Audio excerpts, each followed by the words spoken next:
Juan capítulo 9, versículos 13 en adelante. Llevaron ante los fariseos al que había sido ciego, y era día de reposo cuando Jesús había hecho el lodo y le había abierto los ojos. Volvieron pues a preguntarle también los fariseos cómo había recibido la vista. Él les dijo: me puso lodo sobre los ojos y me lavé y veo. Entonces algunos de los fariseos decían: ese hombre no procede de Dios porque no guarda el día de reposo. Otros decían: ¿cómo puede un hombre pecador hacer estas señales? Y había disensión entre ellos. Entonces volvieron a decirle al ciego: ¿qué dices tú del que te abrió los ojos? Y él dijo que es profeta. Versículo 18. Pero los judíos no creían que él había sido ciego y que había recibido la vista, hasta que llamaron a los padres del que había recibido la vista y le preguntaron diciendo: ¿es este vuestro hijo el que vosotros decís que nació ciego? ¿Cómo pues ve ahora? Sus padres respondieron y le dijeron: sabemos que este es nuestro hijo y que nació ciego, pero cómo ve ahora no lo sabemos, o quién le haya abierto los ojos, nosotros tampoco lo sabemos. Edad tiene, preguntarle a él, él hablará por sí mismo. Esto dijeron sus padres porque tenían miedo de los judíos, por cuanto los judíos ya habían acordado que si alguno confesase que Jesús era el Mesías, fuera expulsado de la sinagoga. Por eso dijeron sus padres: edad tiene, preguntarle a él. Versículo 24. Entonces volvieron a llamar al hombre que había sido ciego y le dijeron: da gloria a Dios, nosotros sabemos que ese hombre es pecador. Entonces él respondió y dijo: si es pecador, no lo sé. Una cosa sé, que habiendo yo sido ciego, ahora veo. Le volvieron a decir: ¿qué te hizo? ¿Cómo te abrió los ojos?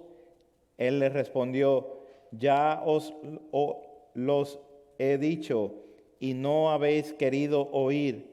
¿Por qué lo queréis oír otra vez? ¿Qué queréis también vosotros haceros sus discípulos? Y le injuriaron, dijeron: tú eres su discípulo, pero nosotros discípulos de Moisés somos. Nosotros sabemos que Dios ha hablado a Moisés, a Moisés, pero respecto a ese hombre no sabemos de dónde sea.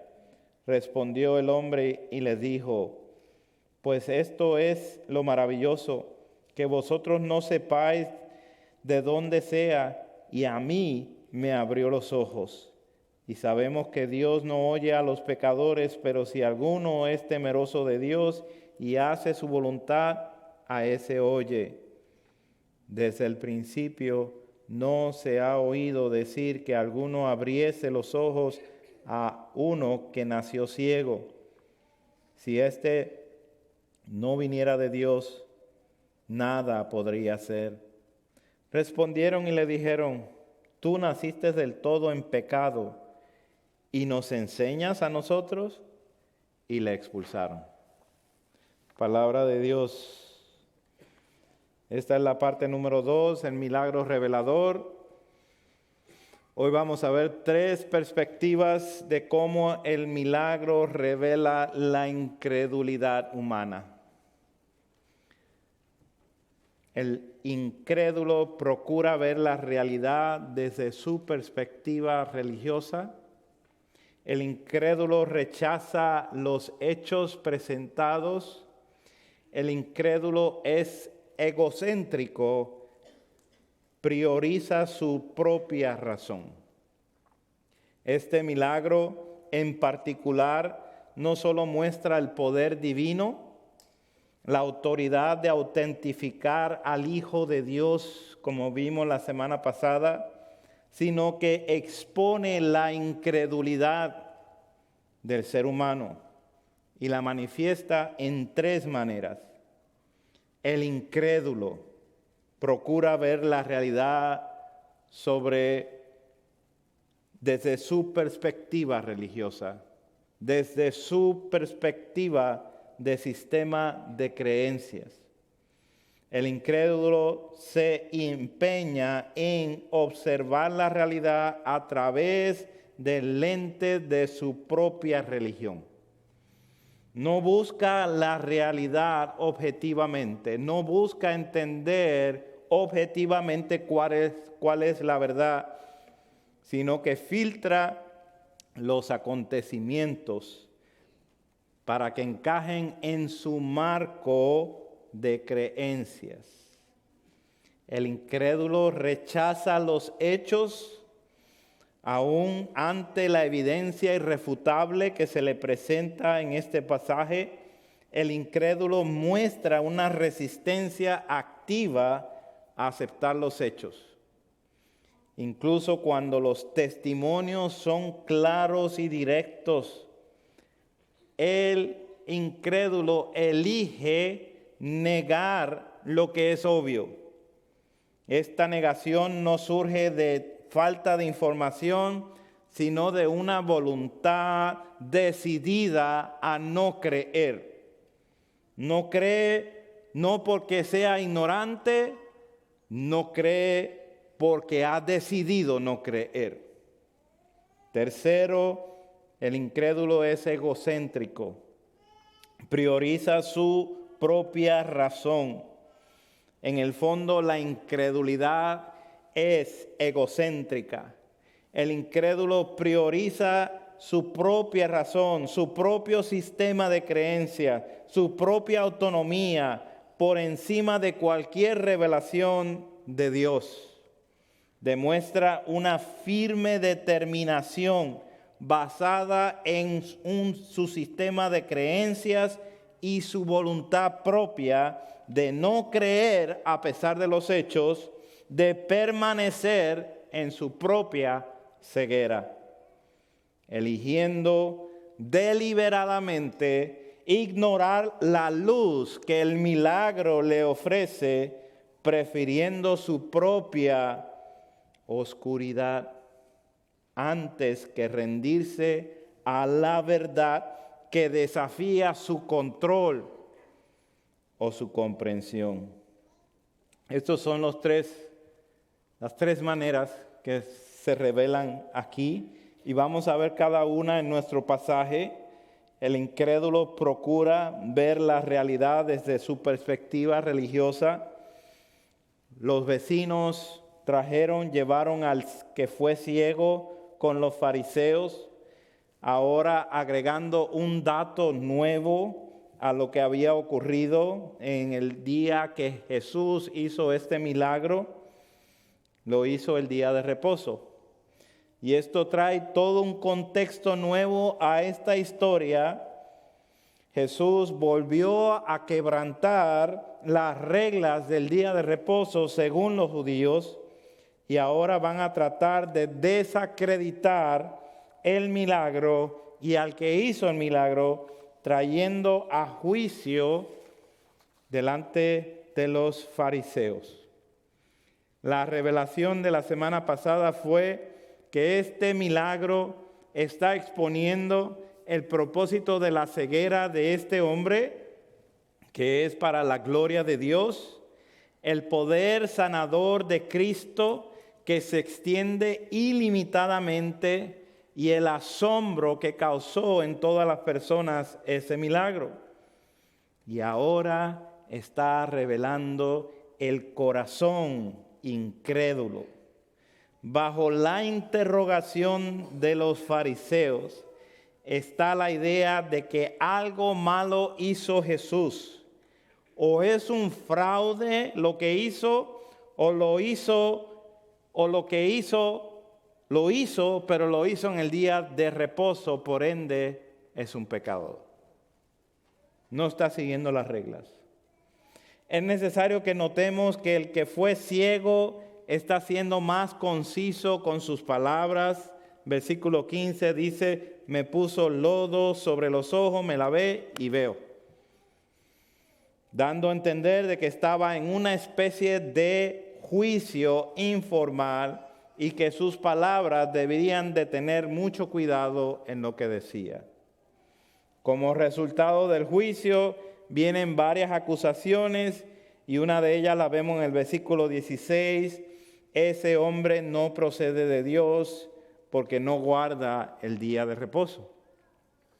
Basado en la premisa que todo hombre de Dios guarda la ley y esto incluye el día de reposo y con todas las reglas inventadas por los judíos, Jesús no está siguiendo las reglas. Por lo tanto, resultado no proviene de Dios. En otras palabras, su conclusión de ellos es lo siguiente: todos los que son de Dios observan nuestras normas del día de reposo, y si no es así, no vienen de Dios. Aquí también se dividió la opinión, trayendo una posible conclusión. Al final del versículo 16, otros decían: ¿cómo puede un hombre pecador hacer estas señales? Y había disensión entre ellos. Este otro grupo decía lo contrario: este hombre tiene que ser de Dios y no puede ser un pecador porque esas señales no podrían suceder si él fuera un pecador. ¿Se acuerdan del argumento que trajo Nicodemo en el capítulo 3? Es exactamente eso. El incrédulo se empeña en observar la realidad a través del lente de su propia perspectiva religiosa. No busca conocer la realidad, sino que quiere llegar a la conclusión de lo que ya conoce en base a su religión, su sistema de creencias. No busca la verdad. No busca la razón del milagro para ser transformado, porque primero necesita defender su religión. Iglesia, ¿con cuántas personas nos topamos así cada vez? Que rápido sacan sus argumentos cuando estamos tratando de llevar el evangelio a sus vidas. Argumentos religiosos, porque todos son religiosos, diciendo yo soy de esta religión o yo soy de esa otra religión y ahí voy a estar hasta que me muera. Solo tienen una perspectiva y ni siquiera están abiertos a escuchar cualquier otra.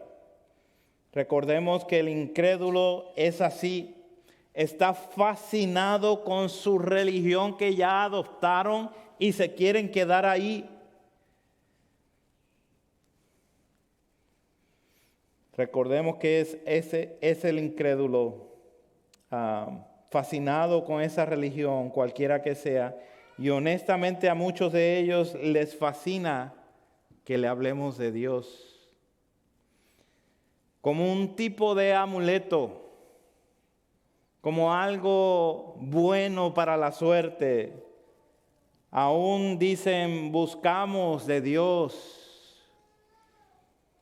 Pero háblales de Cristo, háblales de la exclusividad y la pureza del Evangelio y notarás cambios radicales en su expresión. Saldrán los armamentos que se oponen inmediatamente. Los fariseos de esta historia están haciendo exactamente lo mismo. No están interesados en conocer la verdad, sino solamente acomodarla a su sistema de religión. ¿No es así lo que hacemos cuando hablamos de Dios y que Dios te bendiga y Dios te dé buenos regalos en tu cumpleaños y Dios te dé larga vida?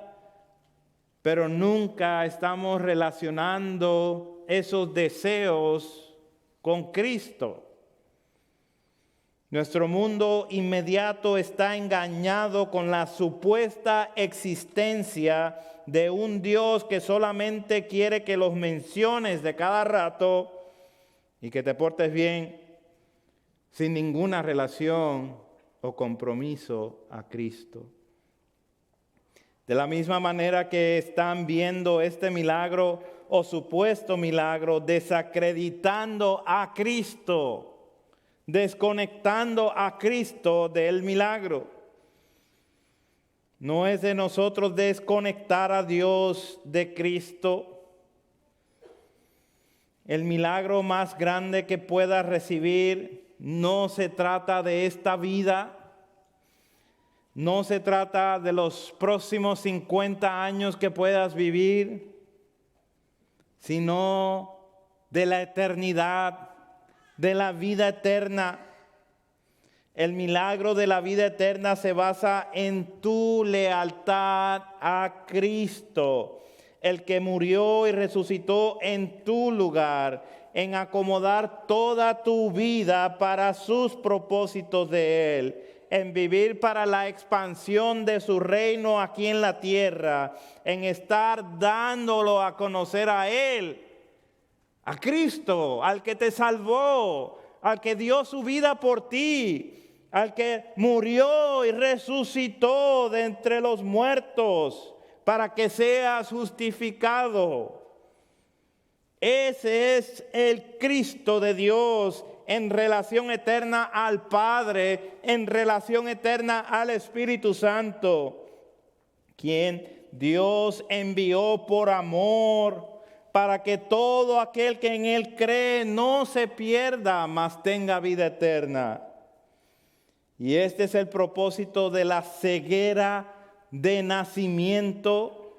Este hombre vio por primera vez en su vida, no porque buscó, no porque pidió, no porque suplicó, sino porque Cristo vino desde la eternidad a encontrarlo en un momento que él no lo esperaba, para sanarlo.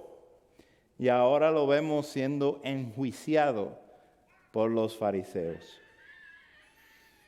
Ahora los fariseos ponen en tela de juicio el milagro, el proveedor del milagro y el recipiente, el que recibió ese milagro. Versículo 17, entonces volvieron a decirle al ciego, ¿qué dices tú de el que te abrió los ojos? Tras las muchas palabras que escuchó el ciego de estos fariseos, ahora lo exponen a él, como buscando cuál es su propia opinión. Ya había disensión entre ellos. ¿Qué es lo que va a decir esta persona que supuestamente ha recibido este milagro? Lo interesante es que trajo una perspectiva completamente diferente a la que ellos esperaban. Les dice en el final del versículo 17 que es profeta. El conocimiento del hombre que era ciego, note que acaba de progresar. De alguna manera este hombre entiende que Dios se ha revelado a sí mismo a él por medio de este milagro. Por lo tanto, el que le abrió los ojos tiene que ser un profeta.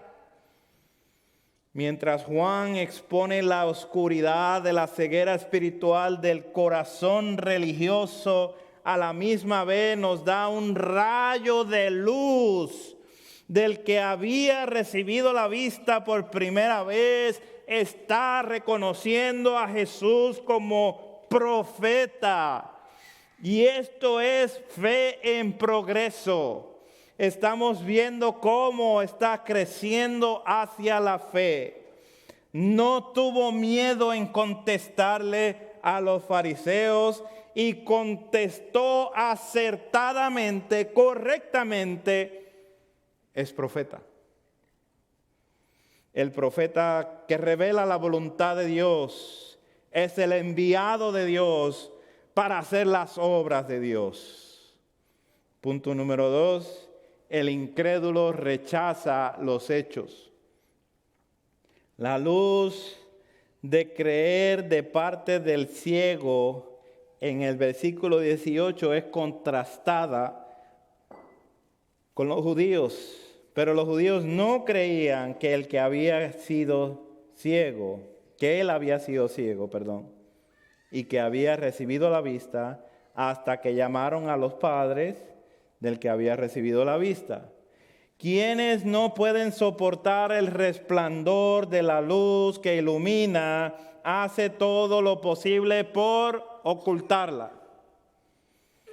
Así que concluyen que el hombre que fue ciego los está defraudando.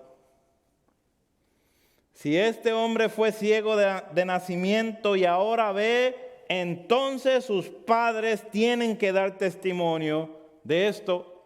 Tienen que dar testimonio de su ceguera y de su sanidad. El incrédulo siempre quiere más evidencias, pero nunca le basta. Nunca se satisface. Así que van con sus padres, en el versículo 19. El que vosotros decís que nació ciego, como dando por hecho que es un fraude. Ustedes dicen que nació ciego, negando que fuera cierto que había nacido ciego. La evidencia fue presentada por medio de sus padres y testifican que había nacido ciego. De hecho,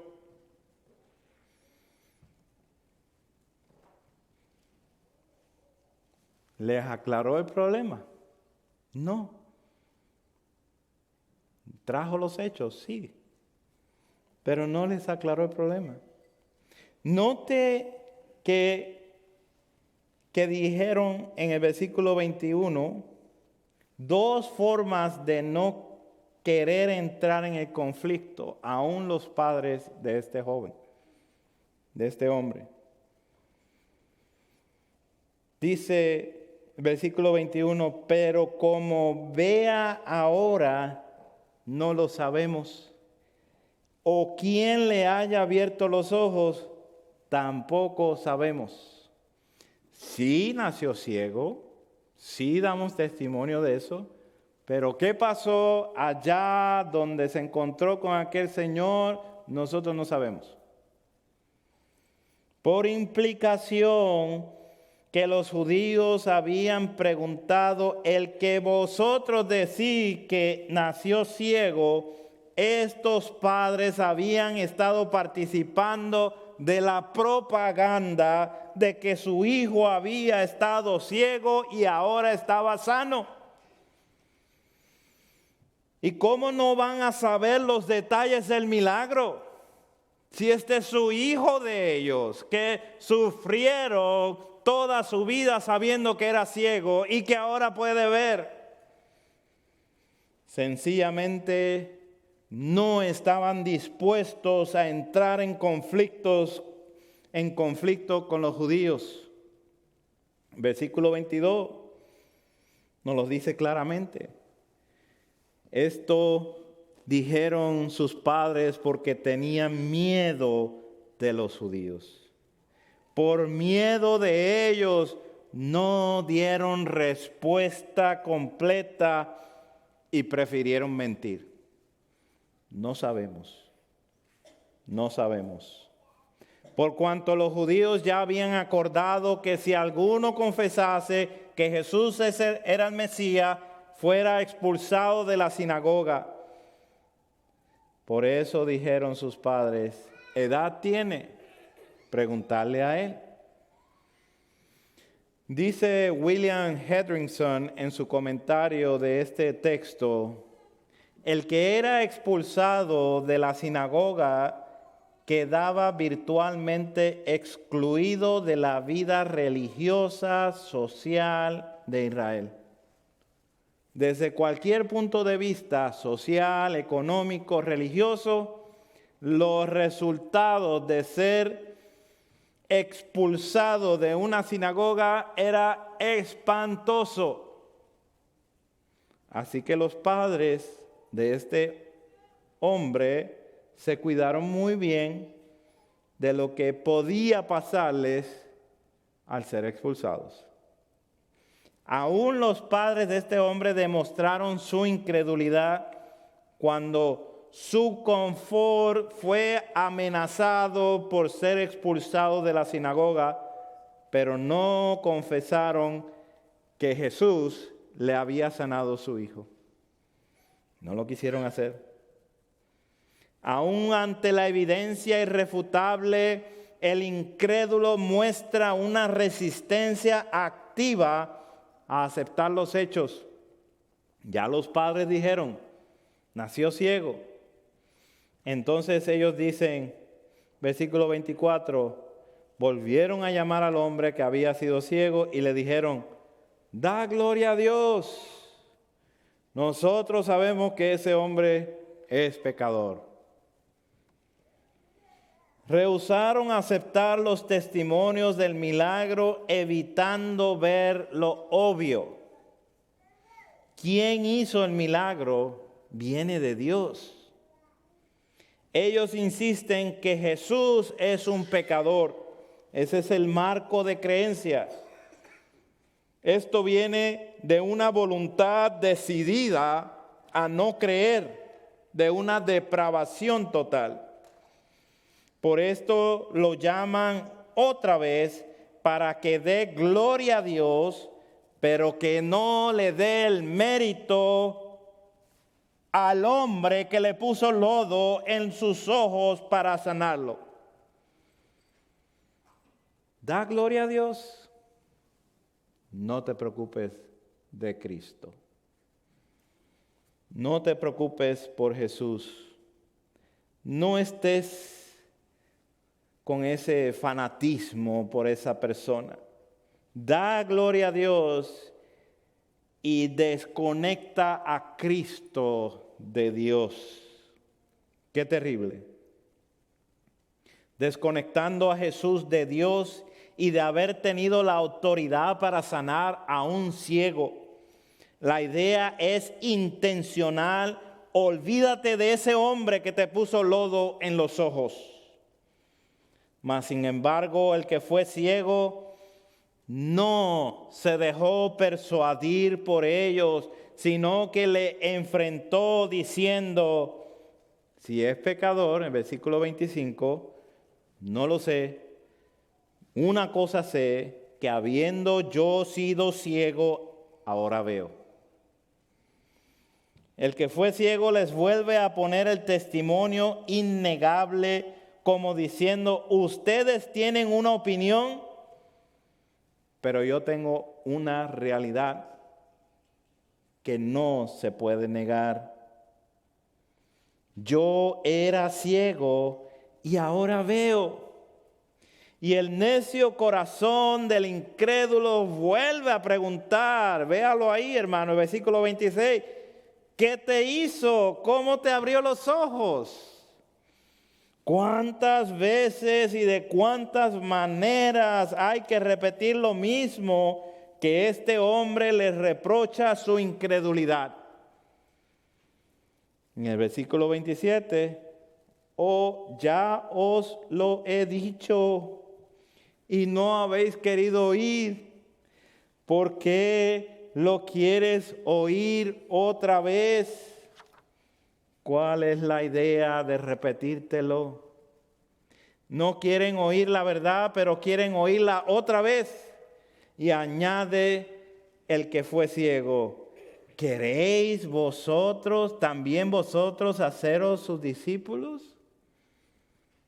En forma de sarcasmo, enfadado por las tantas preguntas, el que fue ciego expone algo que probablemente estaba en su propio corazón, hacerse un discípulo del que lo sanó.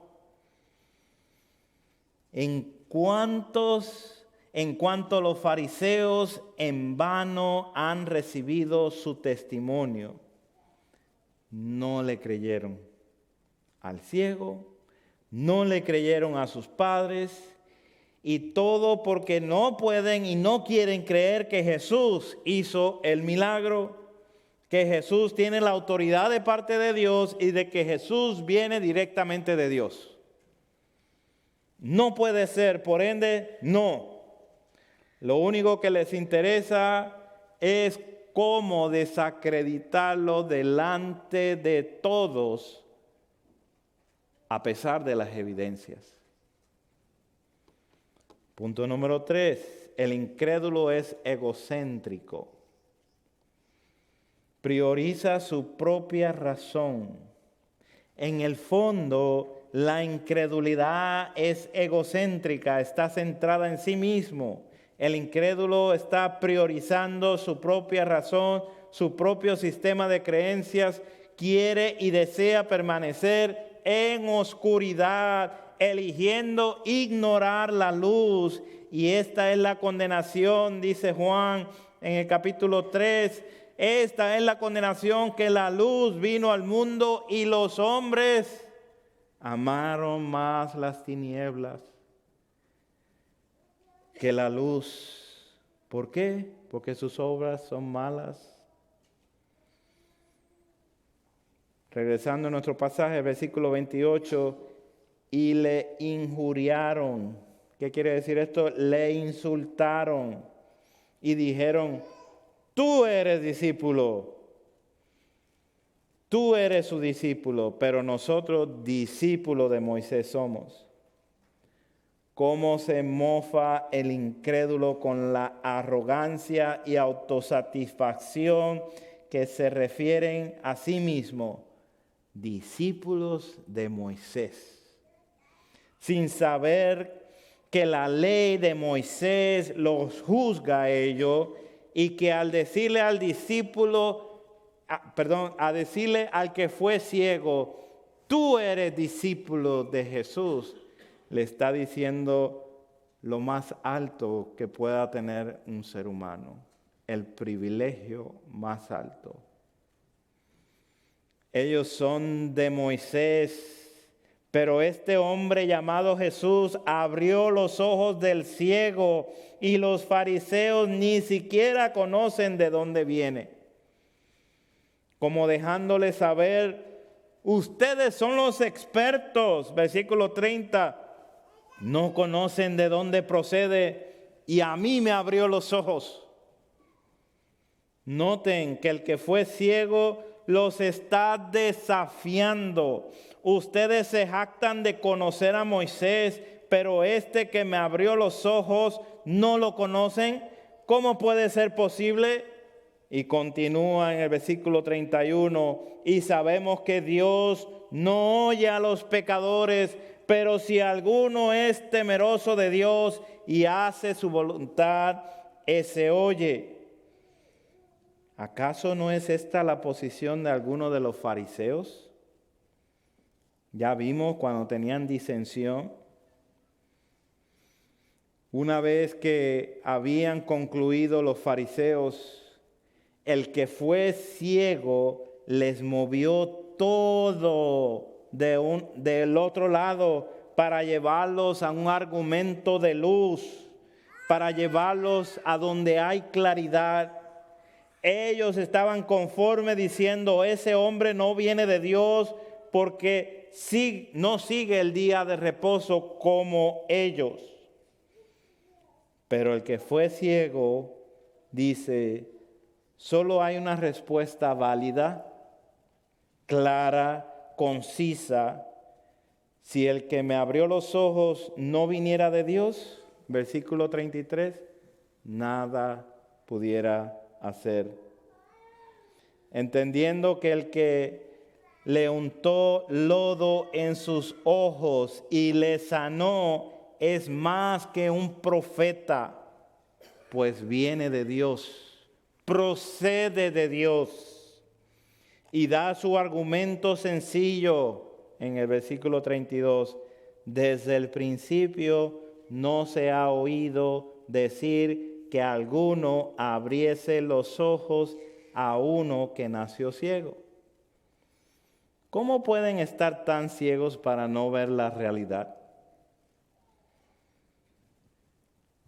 Tras una derrota humillante, los fariseos, enfurecidos en su orgullo de egocentrismo, son conmovidos a atacar al testigo. Y le respondieron y le dijeron, versículo 34, tú naciste del todo en pecado y nos enseñas a nosotros. Y le expulsaron. Usaron 3 frases. Admitiendo, número 1, que el que había nacido ciego, verdaderamente había nacido ciego, admitiendo que sí había nacido ciego y que su ceguera fue por causa del pecado. Que eso nos lleva al principio del capítulo, que ya lo vimos la semana pasada. Esto fue lo que aclaró Jesús diciendo, no fue porque él pecó o sus padres pecaron, sino para que las obras de Dios se manifiesten en él. Y segundo les dijo, ellos le dijeron, ¿y nos enseñas a nosotros? ¿Cómo este pobre ciego de toda la vida va a enseñar a estos hombres que han visto y estudiado gran parte de sus vidas? ¿Cómo nos vas a enseñar ahora tú a nosotros? Y le expulsaron. ¿Por qué? Por haber desafiado su lógica de ellos y tratar de llevarlos a la luz. Más adelante nuestro Señor Jesucristo dice en el capítulo 16, hablando a los discípulos, os expulsarán de las sinagogas y aún viene la hora cuando cualquiera que os mate pensará que rinde servicio a Dios. Y harán esto porque no conocen al Padre ni a mí. En conclusión, ¿acaso no pueden ver al ciego, al que fue ciego, tener más claridad y sabiduría que los fariseos? ¿Acaso no es la procedencia del que sanó al ciego lo que está en tela de juicio en toda esta historia?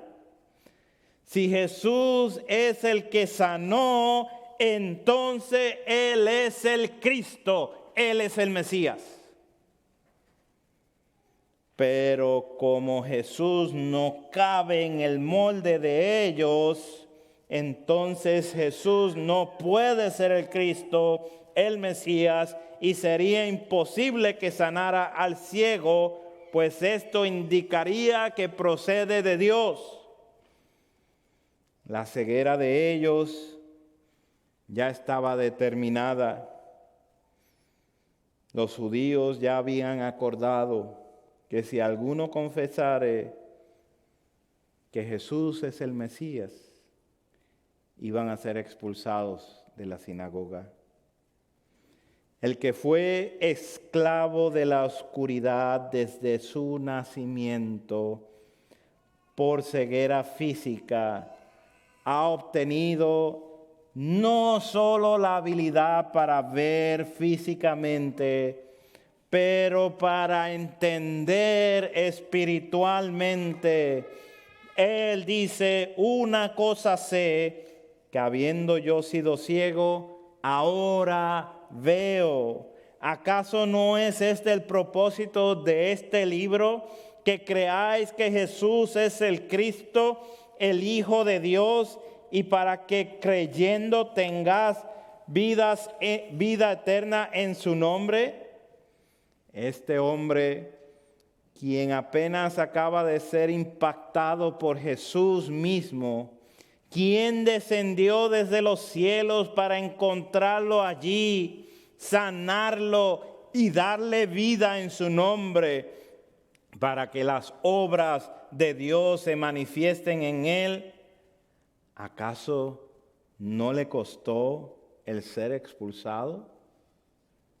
sabiendo que aún sus propios padres tenían miedo de esto. Sabían que ya conocían el proceso, pero él fue lleno de valentía, defendiendo el que le sanó, el que vino de parte de Dios, el que procede de Dios, que lo encontró a él. Y le costó ser expulsado. Oh, iglesia, ¿cuántos estamos dispuestos a testificar? No solamente con nuestras vidas, pero con nuestras palabras. La proclamación de este evangelio puro, la proclamación de la verdad de que Cristo es nuestro Señor.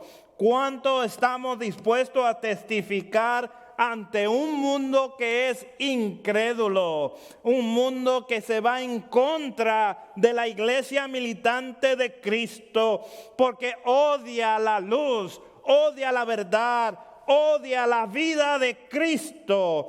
Y nosotros como iglesia hemos sido llamados a salir de la oscuridad para entrar al reino de luz del Hijo de Dios y vivir para sus propósitos y proclamar este evangelio a toda criatura. Este mundo está lleno de un Dios imaginativo. Dios se ha revelado en la persona de Cristo Jesús para que le conozcamos, para que confesemos que Jesús es el Mesías, aunque nos cueste ser expulsados de nuestra propia familia, de nuestros trabajos y de nuestro mundo social.